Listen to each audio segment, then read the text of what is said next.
As we can see in this video, we can see a rigid pavement which consists of a slab and some reinforcement bars. So flexible जो payment है उसमें हम reinforcement का use नहीं करते, इस तरह के बार्स का यूज नहीं करते, लेकिन रिजिड पेमेंट में हम डोवेल बार और टाई बार का यूज करते हैं। और जनरली जो डिजाइन होता है हमारा वो बेसिकली यही होता है कि स्लैब की थिकनेस कितने रखनी है।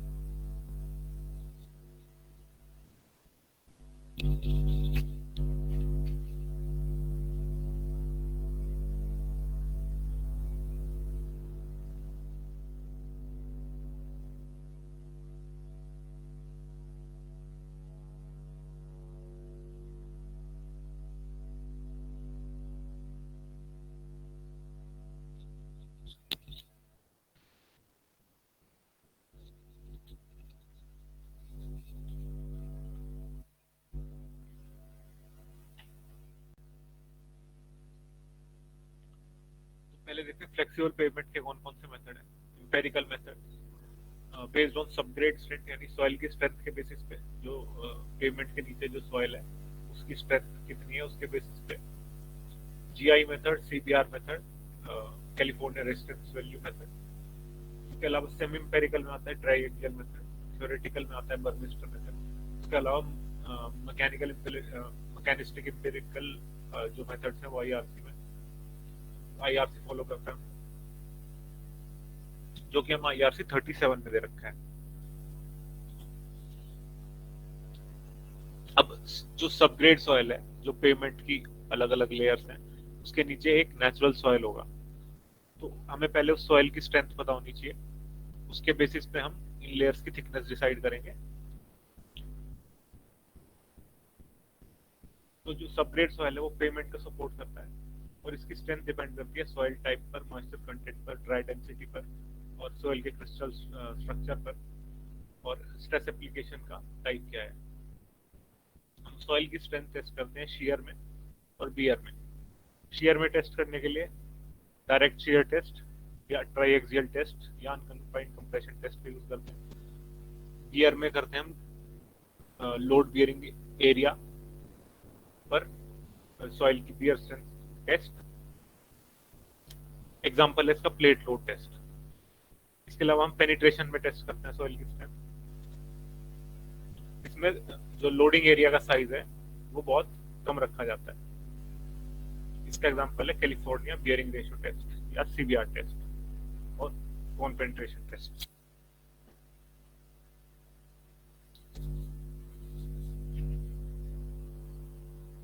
अब इसमें मेन है सीबीआर टेस्ट। सीबीआर टेस्ट में जो हमें सॉइल टेस्ट करनी है उस पर हम लोड लगाएंगे, रीडिंग मेजर करेंगे। इसमें मोल्ड रहेगा 150 mm डाया का, base plate, roller, loading frame, एक डायल गेज होगा पेनिट्रेशन मेजर करने के लिए।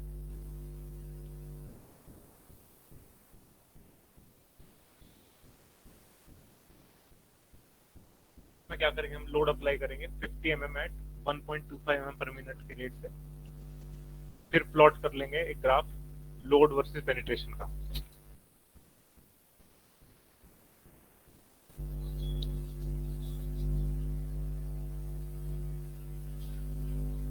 उसके बाद load value corresponding to 2.5 mm और 5 mm पेनिट्रेशन की जो होगी हम वो नोट कर लेंगे। अगर 2.5 mm वाली ज्यादा है 5 mm से तो हम 2.5 mm वाले को ले लेंगे सीबीआर वैल्यू।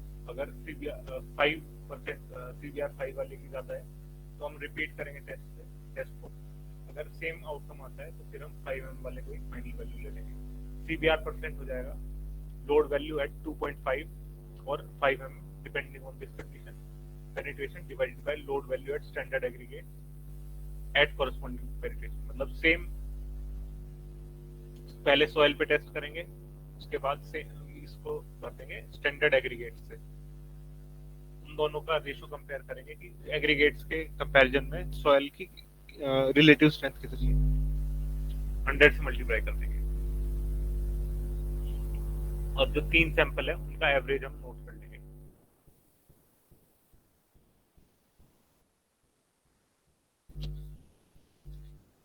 इस तरह से लोड वर्सेस पेनिट्रेशन का एक ग्राफ हमारे पास आ जाएगा। अब इस सीबीआर की ये जो वैल्यू है इसका यूज करेंगे हम पेमेंट डिजाइन करने में।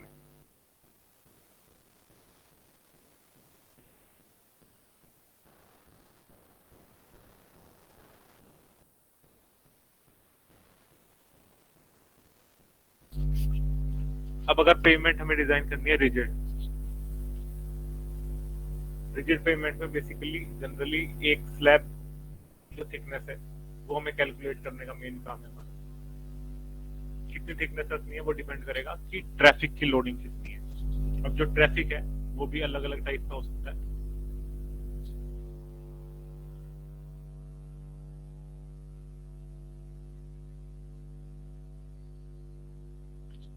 जैसे ये सिंगल एक्सल सिंगल व्हील है, यानी कि एक व्हील है इसमें, और single axle, single axle dual wheel, dual wheel मतलब दो व्हील, और सिंगल एक्सल मतलब एक एक्सल। उसके बाद टेंडम एक्सल ड्यूअल व्हील, ये टेंडम एक्सल और दो व्हील है इसमें हर एक में। इसके बाद ये है टाइप ट्राइडम एक्सल ड्यूअल व्हील, दो दो व्हील और एक्सल का टाइप है ट्राइडम।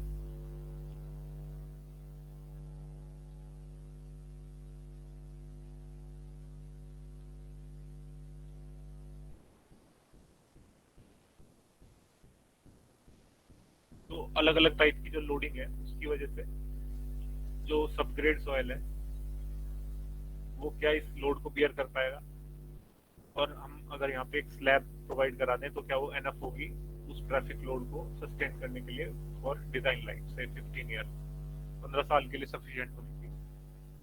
इतनी डेप्थ की स्लैब हमें डिजाइन करनी पड़ेगी। तो रिजिड पेमेंट में जनरली लेयर्स होती हैं। कंक्रीट की स्लैब होगी, बेस कोर्स, सब बेस कोर्स और सॉइल। इसकी थिकनेस जनरली 150 से 300 mm रखते हैं। तो लोड जो है, एक तो व्हील लोड, लोड का रिपीटेशन, एक फॉर एग्जांपल एक कार है, उसके बाद दूसरी, तीसरी, तो कितनी बार रिपीट हो रहा है सेम टाइप का लोड। कॉन्टेक्ट एरिया, जो टायर टच कर रहे हैं रोड को उनका एरिया कितना है, और स्लैब के रिस्पेक्ट में लोड की लोकेशन क्या है।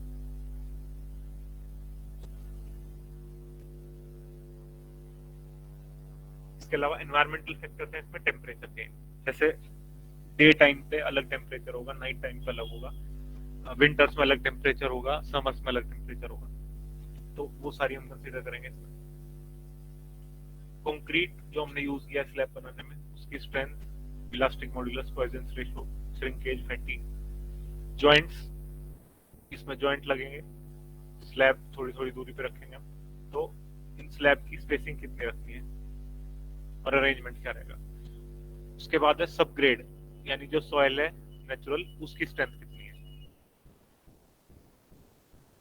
तो इस तरह का कुछ हमारी ड्राइंग बन के आती है रिजिड पेवमेंट, तो प्रोजेक्ट रिजिड पेवमेंट के होंगे।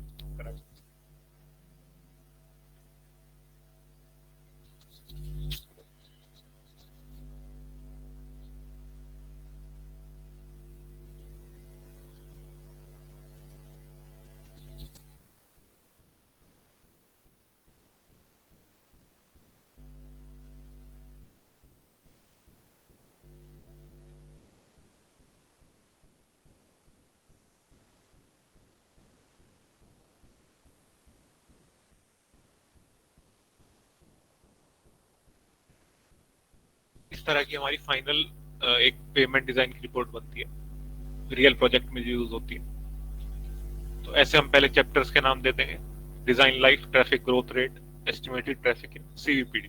सीवीपीडी की फुल फॉर्म किसी को पता है?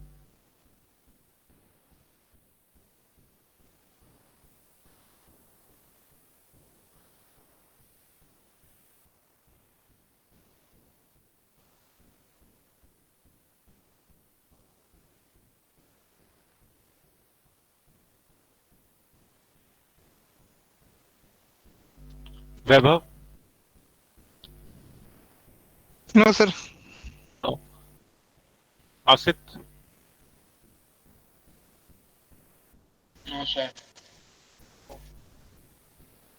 संजीवनी, can you tell me the full form of CVPD?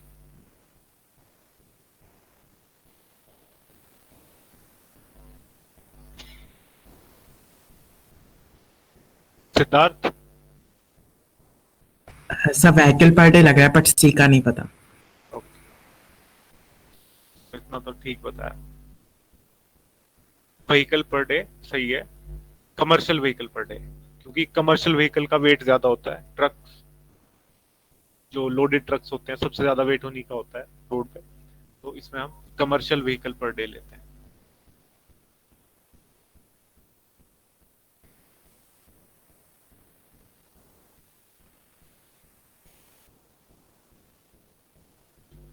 तो एक वर्ड फाइल होती है कंपनी में इस तरह की जनरली, जैसे पेमेंट डिजाइन की रिपोर्ट की एक वर्ड फाइल होगी। उसमें फिर हम क्या करते हैं कि ये लाइन लिखी रहती है, हैज बीन कंसिडर्ड एज, उसके बाद डिजाइन लाइफ देख लेंगे प्रोजेक्ट की कितनी है, 30 यहाँ पे एडिट कर देंगे। फिर क्लॉज नंबर यहाँ पे डाल देंगे IRC 58 का। इसके अलावा जैसे जहाँ पे प्रोजेक्ट का नाम आना है वहाँ प्रोजेक्ट का नाम, ये हर बार चेंज होगा।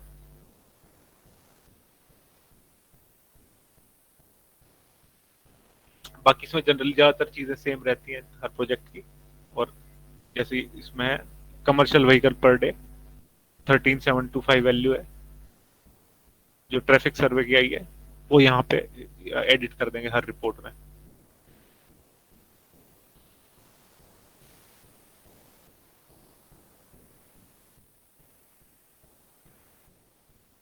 उसके बाद इसमें हमें एक लोड का स्पेक्ट्रम दिखाई दे रहा है। जैसे लोड का ग्रुप है 185 से 195 किलो न्यूटन वाले जो ट्रक्स हैं वो कितने हैं, 175 से 185 वाले कितने हैं। तो ऐसे ट्रैफिक, जो कमर्शियल व्हीकल पर डे का डेटा होता है ट्रैफिक सर्वे का, एक्सेल लोड सर्वे डेटा कहते हैं उसको, वो इसमें हम फिल करेंगे। उसके बाद कुछ जो कांस्टेंट वैल्यूज हैं वो फिल करेंगे, CBR की वैल्यू फिल करेंगे, और एक ट्रायल थिकनेस लेंगे। जैसे हमने इसमें लिया है 0.30, पहले 0.30 पे लगा के चेक करेंगे कि डिजाइन सफिशिएंट है क्या। इसकी एक IRC ने एक्सेल शीट दे रखी है रिजिड की।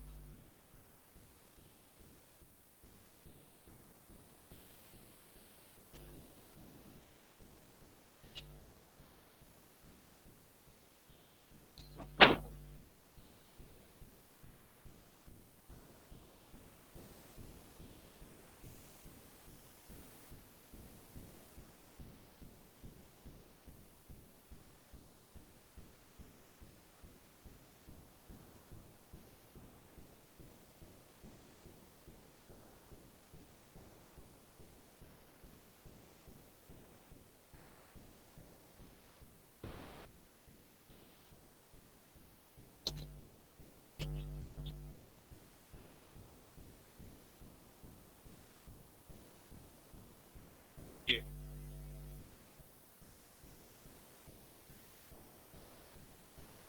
तो इसमें जैसे हम ट्रैफिक सर्वे का डेटा भरेंगे, एक्सेल लोड सर्वे का, और ये प्रोजेक्ट स्पेसिफिक वैल्यूज भरेंगे। उसके बाद जैसे स्लैब की थिकनेस है 0.28, इसको मान लिया हमने चेंज कर दिया 0.15, एंटर।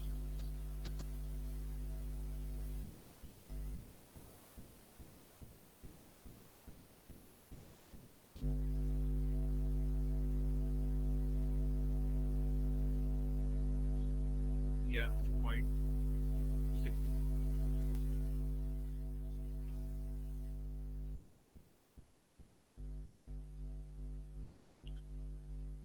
तो ये ऑटोमेटिकली कैलकुलेट करके बता देता है कि जो टोटल फैटिक डैमेज है, सम ऑफ CFD यानी cumulative फैटिक damage for bottom up cracking DUC और TDC मतलब टॉप डाउन क्रैकिंग, कितना आ रहा है। ये सम जो है लेस देन 1 आना चाहिए।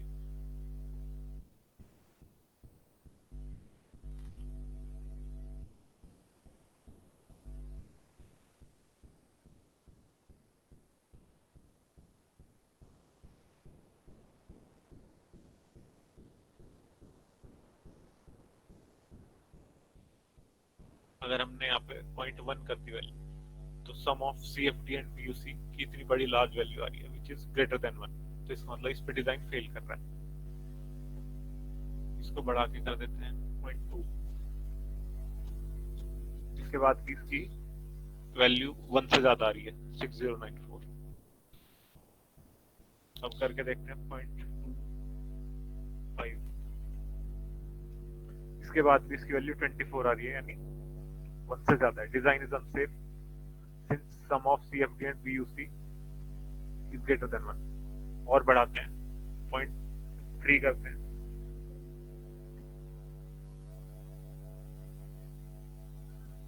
Design is safe since sum of CFD cumulative fatigue damage for BUC यानी bottom up cracking and top down cracking is less than 1। Bottom up cracking और टॉप डाउन क्रैकिंग क्या है? किसी को आइडिया है bottom up cracking और top down cracking क्या होता है?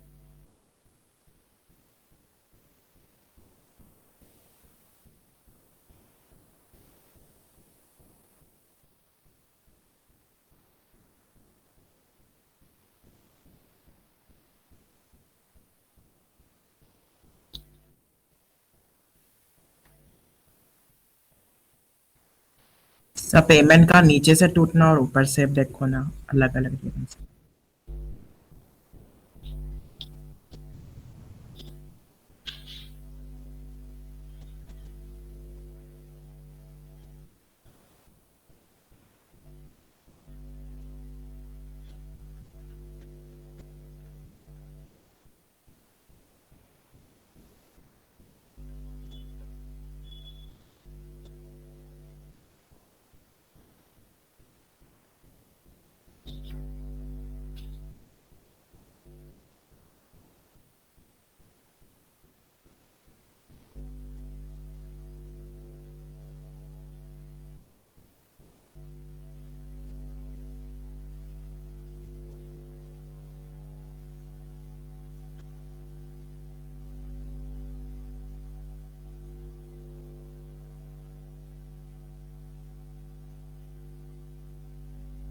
Can you see my screen again?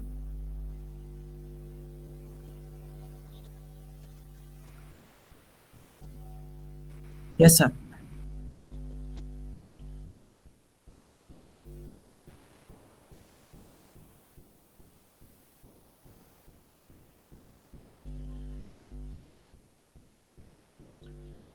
तो ये जो टर्म्स दी हुई है, ये दी हुई है कि जो स्लैब है वो टेम्परेचर चेंज या फ्रिक्शनल स्ट्रेसेस की वजह से जो शेप चेंज हो जाएगी, उसकी वजह से जो स्लैब के अंदर क्रैकिंग आएगी, उसके ये अलग अलग नाम दे रखे हैं, टॉप डाउन और बॉटम अप।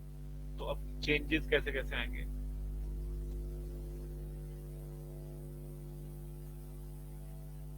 जैसे व्हील लोड है, व्हील लोड आएगा तो जो जहां पर लग रहा है उससे बाकी का जो एरिया है वो ऊपर की तरफ रहेगा। व्हील लोड की वजह से जहां पर लग रहा है वो अंदर की तरफ जाएगा। तो जो टॉप सेक्शन है स्लैब का उसमें कंप्रेसिव होगा और जो बॉटम है उसमें टेंसाइल, C और T से इसे हमने डिनोट किया। ऐसे अगर कॉर्नर पे व्हील लोड लगेगा तो शेप इस तरह की आएगी। डे और नाइट में सेम क्या है कि डे टाइम पे टेम्परेचर ज्यादा होगा तो टॉप लेयर एक्सपेंड करेगी, बॉटम लेयर उसके रेस्पेक्ट में कम एक्सपेंड करेगी। नाइट में उल्टा हो जाएगा, जो टॉप लेयर है उसका टेम्परेचर कम होगा तो ये इस तरह का एक्सपेंशन होगा। तो इस वजह से ये पेमेंट का नीचे वाला सरफेस यहाँ से क्रैक करने की कोशिश करेगा, डे टाइम में ये वाला सरफेस क्रैक करने की कोशिश करेगा। तो इसके हमने क्या किया, सारे कॉम्बिनेशन बना के रख लिए इंटीरियर एज और कॉर्नर पे। अगर व्हील लोड लगेगा डे टाइम में, वार्पिंग स्ट्रेस डे टाइम में, नाइट टाइम में फ्रिक्शनल स्ट्रेस लगेगा अगर समर और विंटर में, तो उसके हमने सारे कॉम्बिनेशन बना के उनका जो एक वर्स्ट केस है maximum value of A, B, C या D, वैसे जो मैक्सिमम वैल्यू होगी वो लेके हम स्लैब की थिकनेस डिजाइन करेंगे।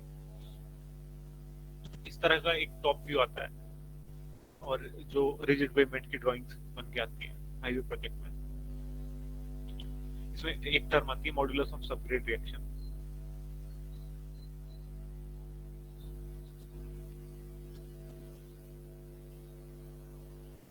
इसके लिए हम क्या करते हैं, प्लेट लोड टेस्ट का यूज करते हैं।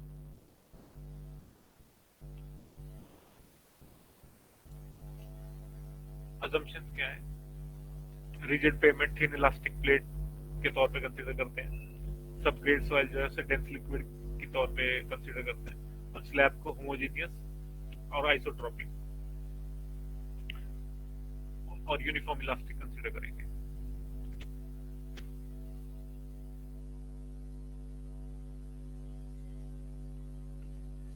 सेम वे में जो स्मॉल पी है यहाँ पे वो प्रेशर है, डेल्टा डिफ्लेक्शन। तो प्रेशर लगाने पे जो डिफ्लेक्शन आ रहा है उसके बीच में हम एक ग्राफ प्लॉट करेंगे और 0.125 के कॉरेस्पॉन्डिंग वैल्यू निकाल लेंगे।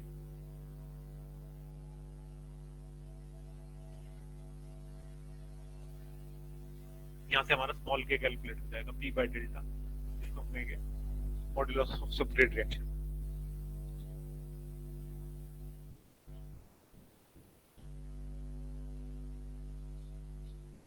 अब हमें क्या करना है, वर्स्ट पॉसिबल कॉम्बिनेशन निकालना है, जितना ज्यादा से ज्यादा लोड लग सकता है पेमेंट पे। तो एक तो पेमेंट का कॉर्नर होगा, एक इंटीरियर में कहीं होगा और एक एज होगा। तो इसके लिए वेस्टरगार्ड की इक्वेशंस दे रखी है इंटीरियर, एज और कॉर्नर के लिए।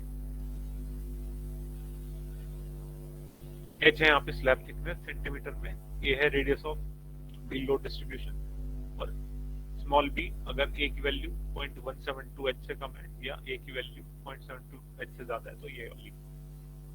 इसमें रखने से हमारे पास ये स्ट्रेसेस आ जाएंगे।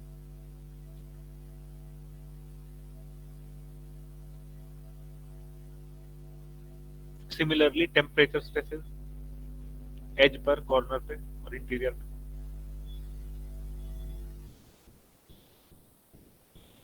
इसके बाद फ्रिक्शनल स्ट्रेस निकालेंगे स्लैब पे। स्ट्रेस होता है force upon area per unit area, restoring force per unit area. तो frictional force developed, frictional force होती है F proportional to R, F equal to small f into R, R equal to हो जाता है W के, तो small f W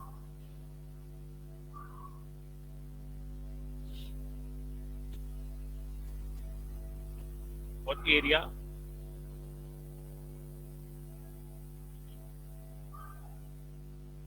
जो ये ब्रेथ है और ये जो हाइट है स्मॉल h, इसके बराबर। यहां से हम एक सिग्मा फ्रिक्शनल की वैल्यू निकाल लेंगे। ये जो सारी वैल्यूज आई हमारे पास,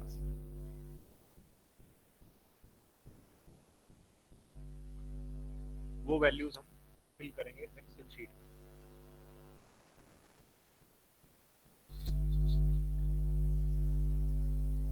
एक्सेल शीट में शेयर कर दूंगा ग्रुप पे।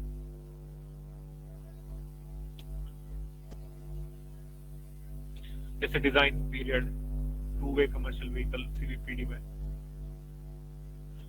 एनुअल ग्रोथ रेट, ये सारे इनपुट्स जैसे हम इसमें फिल करेंगे और उसके बाद एक्सेल लोड सर्वे का डेटा फिल करेंगे।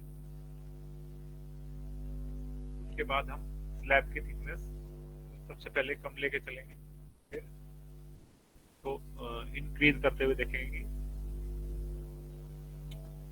कि यहाँ पे जो सम है ये वैल्यू दिखाता है, ये 1 से कम आनी चाहिए।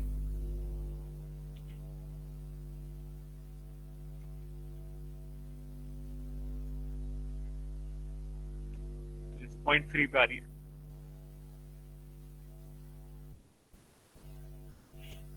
इसके बाद इसमें कुछ जॉइंट्स हैं, जो स्लैब होगी वो कॉन्टिन्यूअस ना बना के हम क्या करेंगे, जॉइंट्स प्रोवाइड कराएंगे। उन जॉइंट्स को सपोर्ट करने के लिए हम कुछ इसमें रेनफोर्समेंट बार प्रोवाइड करेंगे।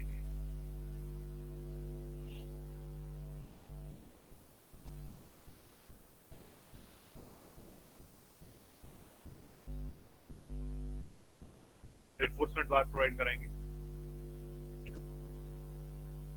तो अब इन रेनफोर्समेंट बार जो है उनका डिजाइन हम अलग से करते हैं, जैसे आरसीसी में स्लैब का डिजाइन करते हैं नॉर्मल बिल्डिंग तरह।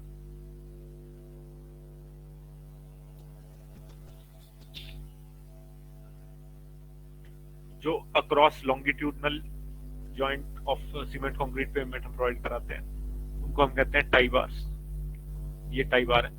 और इसके परपेंडिकुलर जो करते हैं उनको कहते हैं डबल बार। तो इसमें फोर्स स्ट्रेस जो होता है force per unit area, force हो जाएगा स्ट्रेस इनटू एरिया। स्ट्रेस है सिग्मा एसटी स्टील इंटेंशन, और area of steel in tension equal to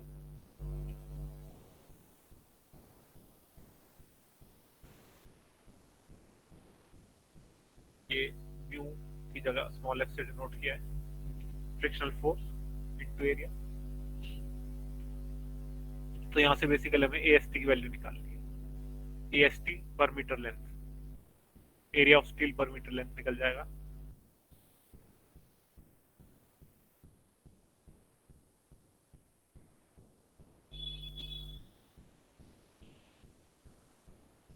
और एक बार area of steel per metre length निकल गया उसके बाद हम पाई बाय 4 डी स्क्वायर से डिवाइड कर देंगे,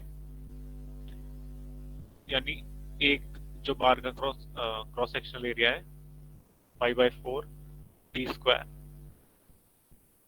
तो उसके बाद उससे आ जाएंगे हमारे नंबर ऑफ बार्स।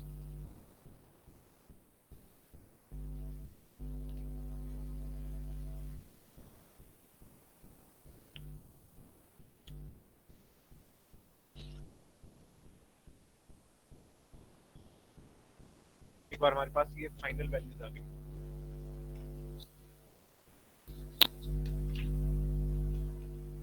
फिर हम जाएंगे सिविल 3D में।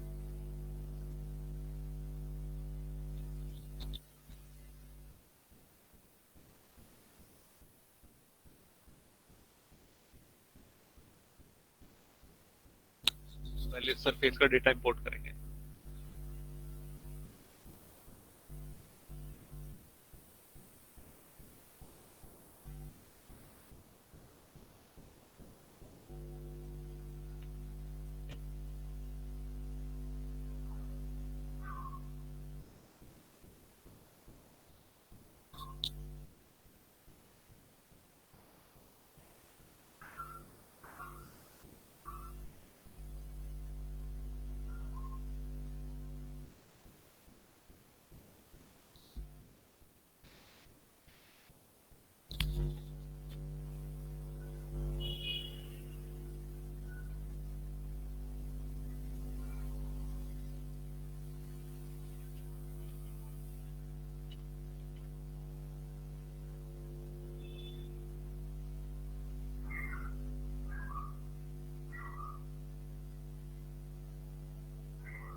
इसका सरफेस प्रोफाइल क्रिएट करते हैं।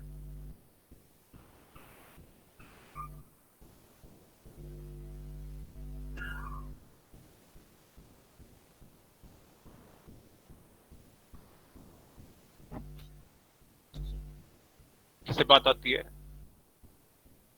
क्रॉस सेक्शन की, तो जैसे हमने ले लिया बेसिक असेंबली। अब क्योंकि पेमेंट अगर हमारी रिजिड है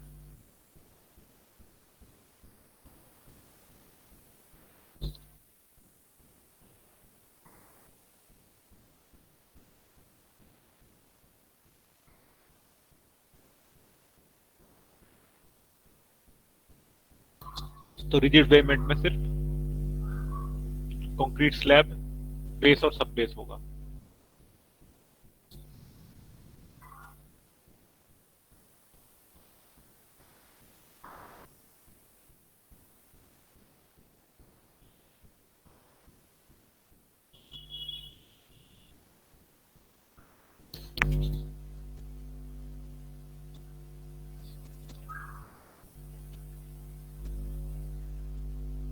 सब बेस बेस। अब ये दो अलग अलग लेयर्स में नहीं है, तो हम पे 1 को 0 कर देते हैं। Apply, okay. सिमिलरली राइट से, जैसे ये ब्लू वाली लेयर लेफ्ट में हमने कर दिया 0, लेफ्ट में खत्म हो गई। राइट वाले पे जाएंगे, सब असेंबली प्रॉपर्टीज, पैरामीटर्स, पे 1 इसमें नहीं प्रेजेंट है तो 0 कर देंगे। Apply, okay. और जैसे पे 2 की अगर 300 है,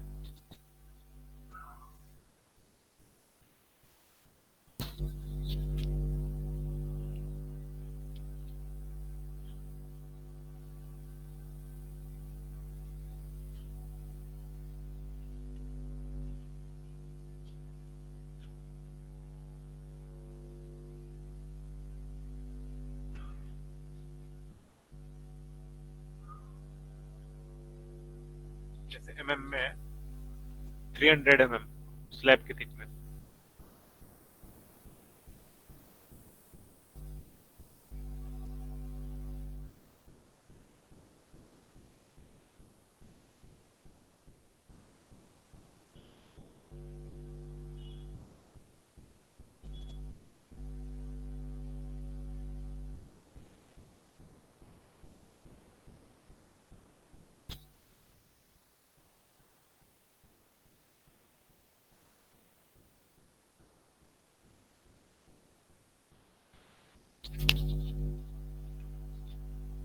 जैसे 300 है 0.3 आएगी value.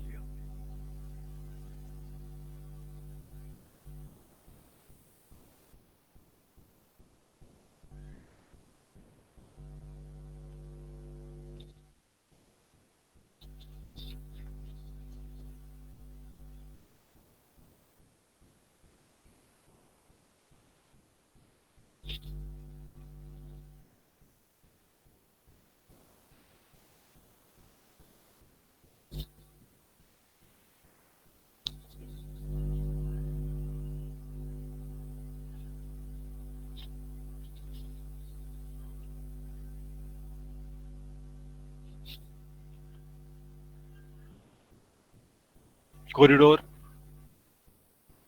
Alignment 1 assembly, basic assembly, okay. Apply, rebuild the corridor, okay.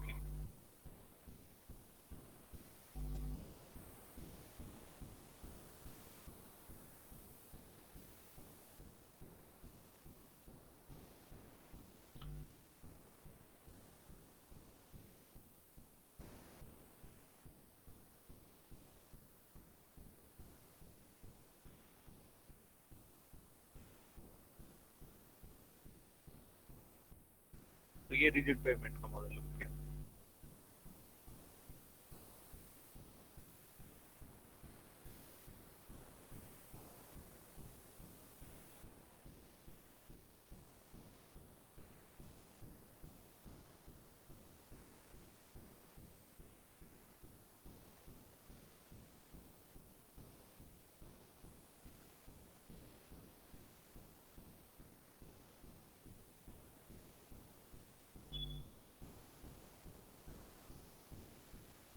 Right click करके ऑब्जेक्ट व्यूअर पे जाएंगे, ऑब्जेक्ट व्यूअर पे जाएंगे, उसके बाद हम जूम इन करके, यहाँ से क्रॉस सेक्शन दिख रहा है हमें, और यहाँ से हमें दिख रहा है रोड का टॉप व्यू।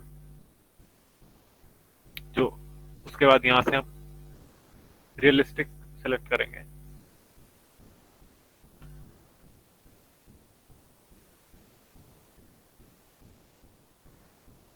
तो पेमेंट बनने के बाद ऐसा सरफेस दिखाई देगा हमें।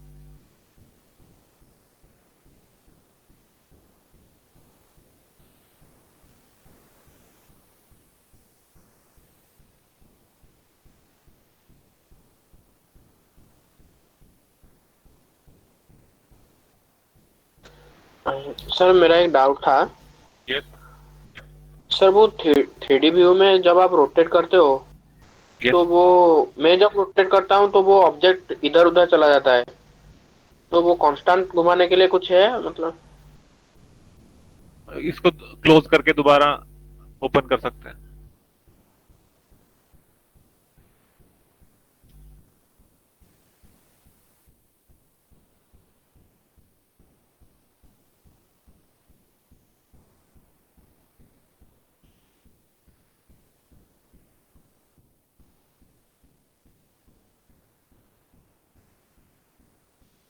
जाएंगे सुपर एलिवेशन पे, calculate edit super elevation, calculate super elevation now.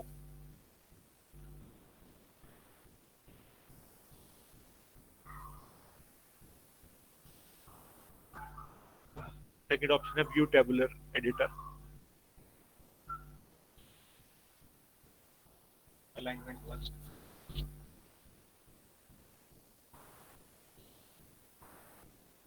ये स्ट्रेट सेक्शन है तो यहाँ पे सुपर एलिवेशन की रिक्वायरमेंट नहीं है। अगर हमारे पास कर्व होता है यहाँ पे,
कॉरिडोर,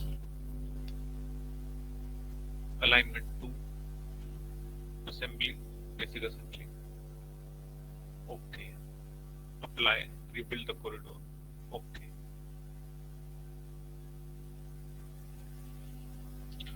तो यहाँ पे हमें कर्व दिख रहा है।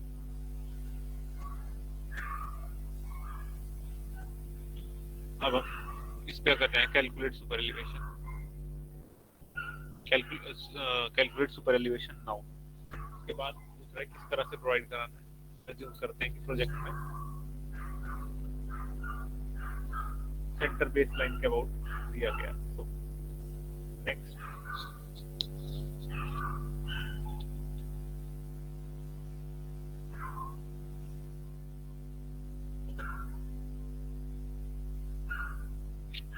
तो यहाँ पे अब हमें दिख रहा है कि कितने एनएच पे कितना कितना सुपर एलिवेशन प्रोवाइड किया हुआ है।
अब हम जाएंगे आउटपुट पे।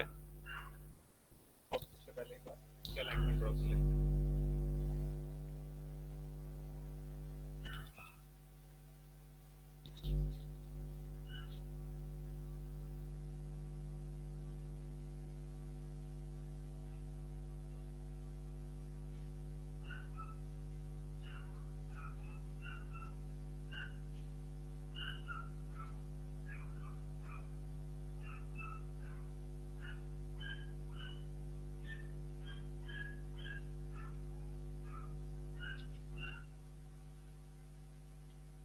क्रिएट व्यू फ्रेम्स, अलाइनमेंट 2 के लिए बना रहे हैं हम।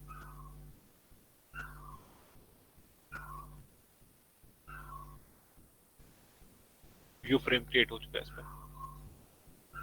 अब जाएंगे क्रिएट शीट्स,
यहाँ से आ जाती है हमारी DWG फाइल। इस DWG फाइल को हम क्या कर सकते हैं, AutoCAD में इंपोर्ट करके, और इसकी जो माइनर डिटेल्स हैं, नोटेशंस हैं या कुछ चेंजेस करना है वो हम कर सकते हैं।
इस तरह की बनती है फ्लेक्सिबल पेमेंट की डिजाइनिंग।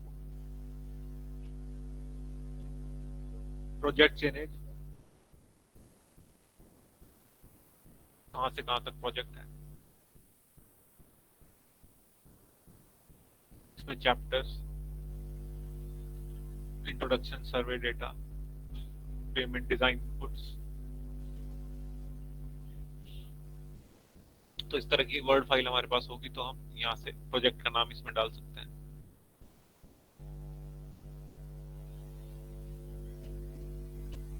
फिर एक लोकेशन का मैप, प्रोजेक्ट कहां से कहां तक है।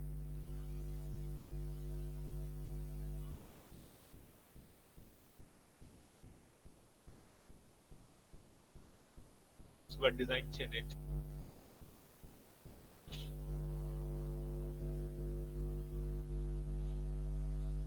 अब एक दिखा रहा है इसमें एग्जिस्टिंग,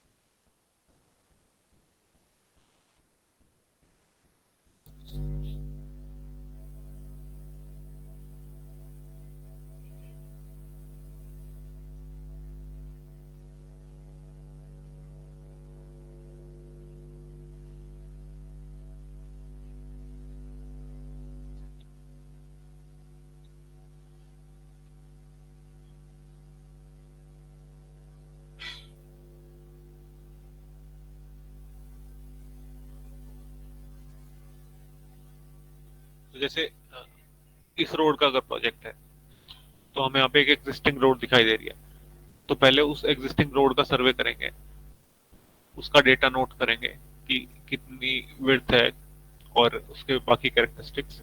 उसके बाद एक टेबल बना के उसमें रख देंगे, और एग्जिस्टिंग पेमेंट की कितनी डेप्थ है किस लेयर की।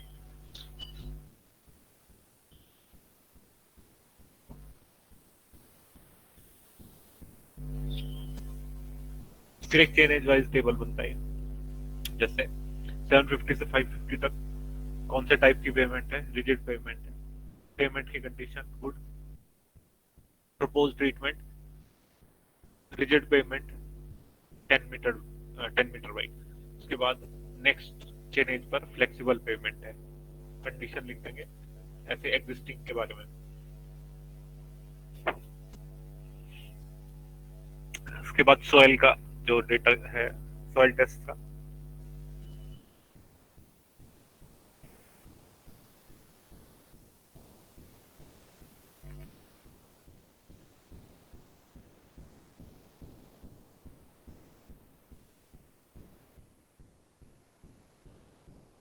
उसके बाद एमएस से निकालने के लिए इस तरह का हमें एक ट्रैफिक का डेटा दिया जाएगा।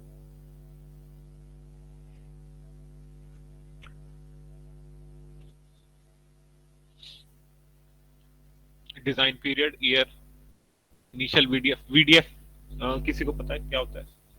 Full form?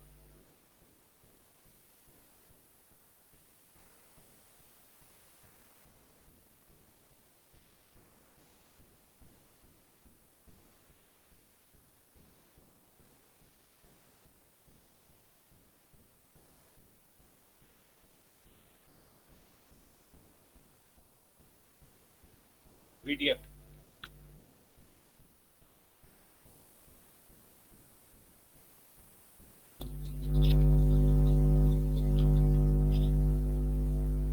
एडीटी,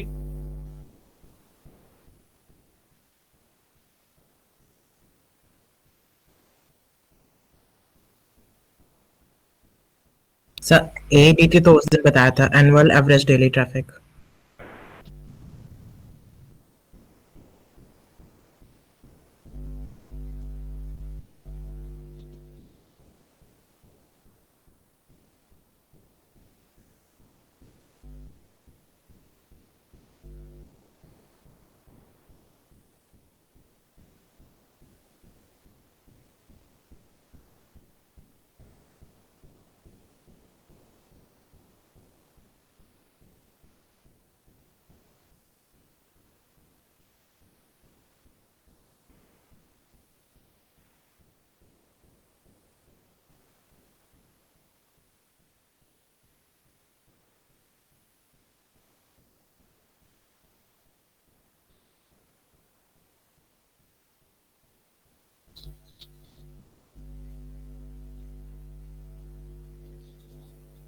ARC 37 के पेज नंबर 14 पे जाएंगे तो हमें एक हेडिंग मिलती है व्हीकल डैमेज फैक्टर, वीडीएफ।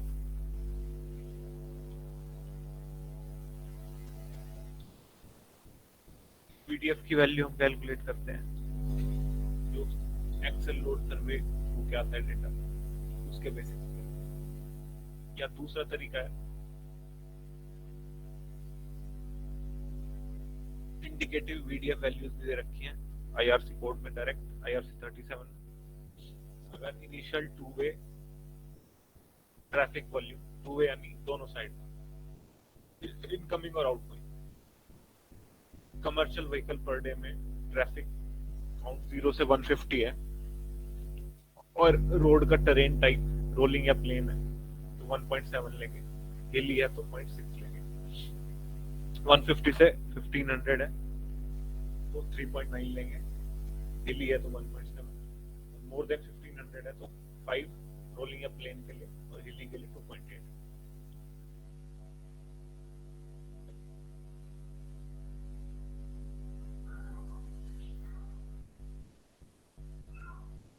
एक बार हमारे पास व्हीकल डैमेज फैक्टर आ गया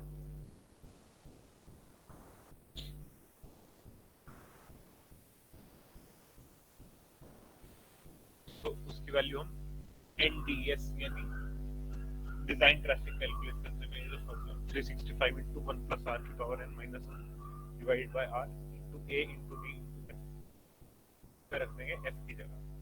d है lateral distribution factor।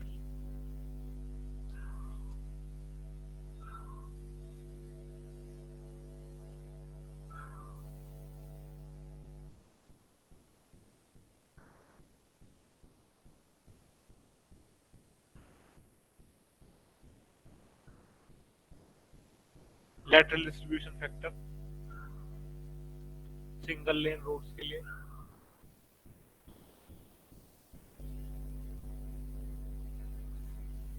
इंटरमीडिएट के लिए, टू लेन टू वे के लिए। जैसे टू लेन टू वे है,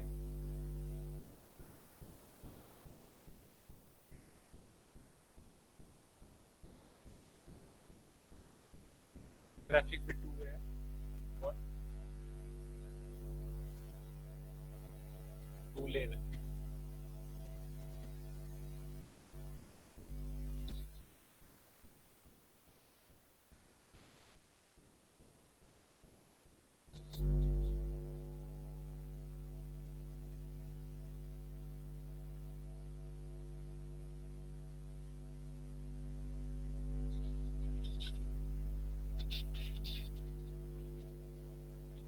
जो एक सिंगल कैरेज वे पे एक लाइन ऑफ ट्रैफिक के लिए हम प्रोवाइड करते हैं उसको लेन बोलते हैं। इससे इसके जो कॉम्बिनेशन हैं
एक इमेज में सारे दे रखे थे, all types of possible lens. बाद में देखता हूँ, शेयर करूँगा।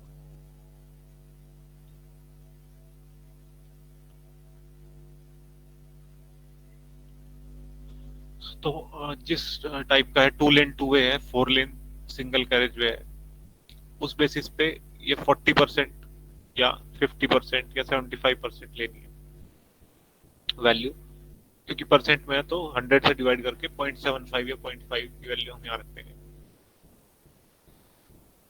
एन है डिजाइन पीरियड, जैसे रिपोर्ट में।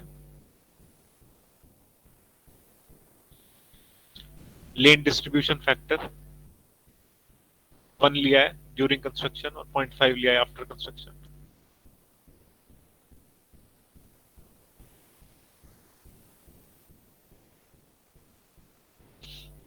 उसके बाद ये ट्रैफिक टाइप्स हैं, bus, mini bus, LCV. LCV की फुल फॉर्म किसी को पता?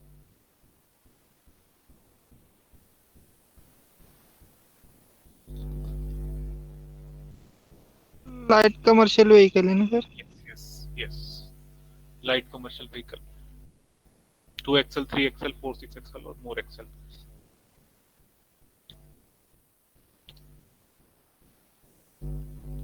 उसी तरह से चेन एज वाइज ट्रैफिक का कलेक्शन होता है। पीसीयू के फैक्टर हम आईआरसी कोड से ले लेंगे, 2 व्हीलर के लिए कितना है, 3 व्हीलर के लिए कितना है, इससे आईआरसी पीसीयू।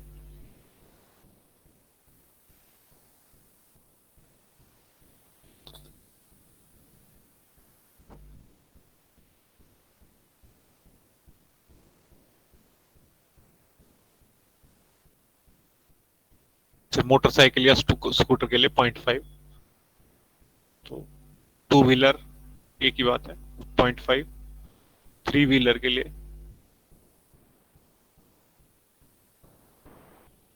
ऑटो रिक्शा के लिए 1,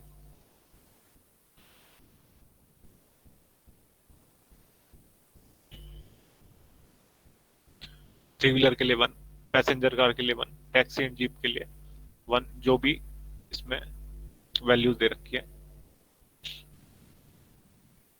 उसी बेसिस पे ही हम आसानी से फिल कर सकते हैं डिजाइन रिपोर्ट में। उसके बाद जितने जैसे टू व्हीलर की वैल्यू आई है 2978,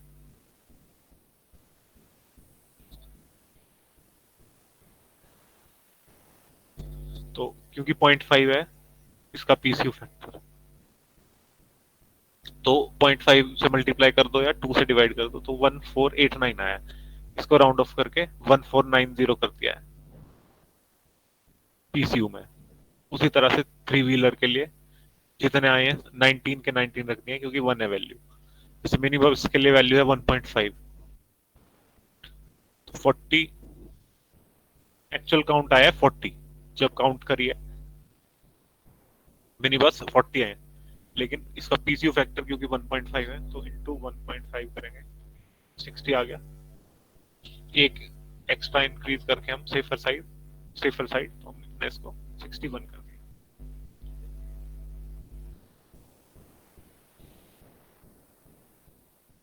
ऐसे ट्रैफिक सर्वे से इस फॉर्मूले की जो सारी वैल्यू है वो निकाल लेंगे, डिजाइन ट्रैफिक, उसके बाद आईआईटी पे में जैसे लास्ट लेक्चर में मैंने बताया था वो एनालिसिस रन करेंगे, उसके स्क्रीनशॉट इस रिपोर्ट में अटैच होते हैं। ये जो क्लाइंट को दिखाने पड़ते हैं कि हमारा जो डिजाइन है वो सेफ है। इस तरह से हम इसके स्क्रीनशॉट अटैच करते हैं कंट्रोल प्रिंट स्क्रीन दबा के, कौन कौन सी वैल्यू हमने इनपुट की है, क्या रिजल्ट आया है और कितनी स्ट्रेस की वैल्यू है।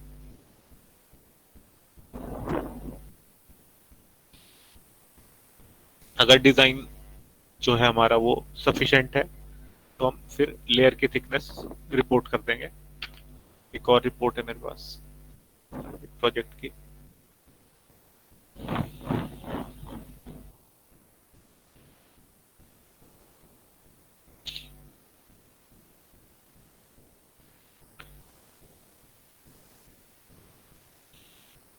जैसे जो हमने ट्रायल थिकनेस ली है अगर वो सफिशिएंट है 60 MSC ट्रैफिक के लिए, जो भी कॉन्ट्रैक्ट एग्रीमेंट में दिया होगा कितने के लिए डिजाइन करनी है, तो हम इस तरह से स्क्रीनशॉट अटैच करके ये पेमेंट डिजाइन की रिपोर्ट दे सकते हैं। So that's all for today. I'll stop sharing my screen now.